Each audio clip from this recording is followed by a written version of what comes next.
Tafiya da barkan ka da wannan lokacin. Barka kai. Mai girma President me muka fama da shi a cikin Najeriya? Rashin tsaro a Najeriya.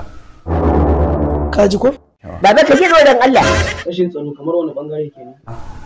A arewa maso gabas. Mai girma President ya kamata a ce ka fito ka sa baki game da tashin hankalin da ke faruwa a Najeriya. Bai kamata in fito in sa baki ba. La ilaha illallah Muhammad. Mr. President saboda me kace bai kamata ka fito ka sa baki ba? Saboda ba su ɗauki abin da muhimmanci ba. Baba ka ji dan Allah. Kuma su wani kenan ba su ɗauki abin da muhimmanci ba. A sojojinmu